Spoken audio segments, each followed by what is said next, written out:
Hola a totes i tots. Este és un altre tutorial per a la UPG, per a la Universitat Popular de Gandia, per al nivell C1 de valencià.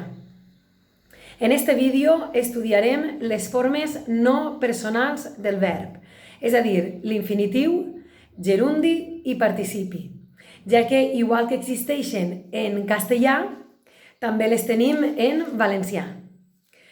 Començarem per l'infinitiu. Direm que és el nom del verb.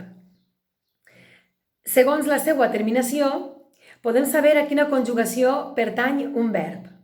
Si acaba en ar, el verb serà de la primera conjugació, com per exemple passejar. Si acaba en re o erra, com per exemple córrer, batre o fer, seran de la segona conjugació. I si acaba en ir, evidentment seran de la tercera conjugació, com per exemple sentir. Heu de saber també que l'infinitiu pot ser simple o compost. Si és simple, tal com ja hem dit, cantar, passejar, córrer, però si és compost, estarà format per el verb haver més el participi, és a dir, haver cantat, per exemple. Cal parar atenció a una sèrie de verbs que s'anomenen verbs fantasma, que no existeixen en valencià, evidentment, ja ho diu la seva paraula, però que es creen a causa de traduccions incorrectes del castellà. El llistat és molt extens, però jo vos en diré així uns quants. Jo crec que també són molt habituals quan els escoltem al carrer. És a dir, la gent els utilitza moltíssim, però hem de saber que no són correctes. Per exemple, no és correcte dir garantitzar, hem de dir garantir. No es diu insertar, hem de dir inserir. No es diu permanèixer, hem de dir romandre. No es diu debatir, hem de dir debatre. No es diu pertenèixer, hem de dir pertànyer. No es diu traicionar, hem de dir trair. No es diu aterrissar, hem de dir aterrar. Hi ha molts més, d'acord, d'aquest tipus de verbs, però jo sols vos en dic un llistat. També hem de saber que l'infinitiu pot portar article. Evidentment, si porta un article, li llevarà el seu valor verbal, perquè estarà substantivat. Per exemple, si jo dic menjar és indispensable per a sobreviure, estic referint-me a l'acció de menjar. D'acord? Per tant, estic referint-me a l'acció verbal. Menjar és indispensable, a l'acció de menjar. Mentre que si jo dic el menjar cada dia està més car, estic referint-me a l'aliment. Ja no estic referint-me a l'acció de menjar. Per tant, si jo trobo un article davant d'un infinitiu, clarament, aquest infinitiu ja no tindrà una acció verbal, sinó que estarà substantivant-lo. A continuació passaríem al gerundi. Del gerundi hem de dir que es forma afegint a l'arrel les terminacions ant, si el verb és de la primera conjugació, ent, si el verb és de la segona conjugació, i la terminació int, si el verb és de la tercera.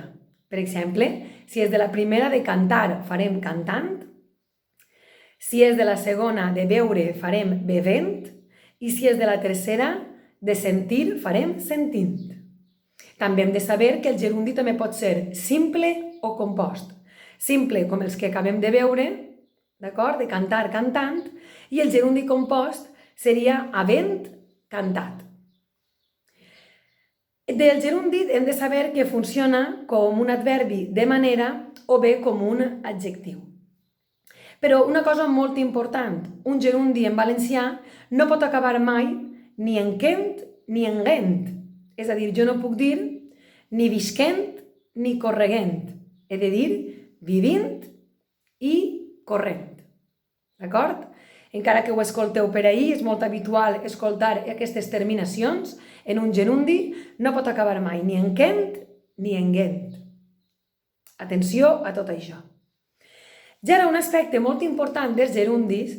En qualsevol escrit podem trobar molts gerundis, però hem de veure a quin sentit tenen, és a dir, perquè hem de veure a quina acció fan referència, perquè depèn de qui facin referència seran correctes o no. Vos explique. Si els gerundis, què han d'expressar? Els gerundis han d'expressar una acció que siga simultània a la del verb principal. D'aquesta manera seran correctes. Per exemple, caminant pel parc va trobar una moneda. L'acció del gerundi i l'acció del verb principal ocorren al mateix temps. Per tant, l'acció del gerundi és correcta. Caminant pel parc va trobar una moneda. Les dues coses ocorren al mateix temps. També el gerundi serà correcte quan expressa una acció anterior a la del verb principal. Per exemple, preguntant-ho a tots, l'ha localitzat. És a dir, primer ho va preguntar i després el va localitzar. És a dir, l'acció del gerundi va ocórrer abans de la del verb principal, que és l'ha localitzat. Per tant, també seria correcte. I també una acció durativa. També pot expressar això el gerundi. Duen 2 hores decidint-ho. D'acord? Però, en canvi, si el gerundi expressa una acció posterior al verb principal, ja no seria correcte. Per exemple, va caure per l'escala esquinçant-se el turmell. Primer cau per l'escala i després esquinça el turmell, és a dir, l'acció del gerundi ocorre després de l'acció del verb principal. Ja no seria correcte. Per tant, com solucionaríem aquest problema? Diríem va caure per l'escala i es va esquinçar el turmell. Una bona manera de saber si la frase que tenim davant de nosaltres amb un gerundi és correcta és intercanviar l'ordre, és a dir, invertir l'ordre, intercanviar les oracions. Per exemple, caminant pel parc va trobar una moneda. Va trobar una moneda caminant pel parc. És correcte. Jo he canviat l'ordre i la frase continua tenint sentit. Però, en canvi, si agafem aquesta última, va caure per l'escala esquinçant-se el turmell. Esquinçant-se el turmell. Va caure per l'escala, com veieu, no té sentit quan jo canvie les oracions. D'acord? I això seria una bona manera de saber si la frase que tinc davant de mi és correcta o no amb un gerundi. I per últim tenim el participi.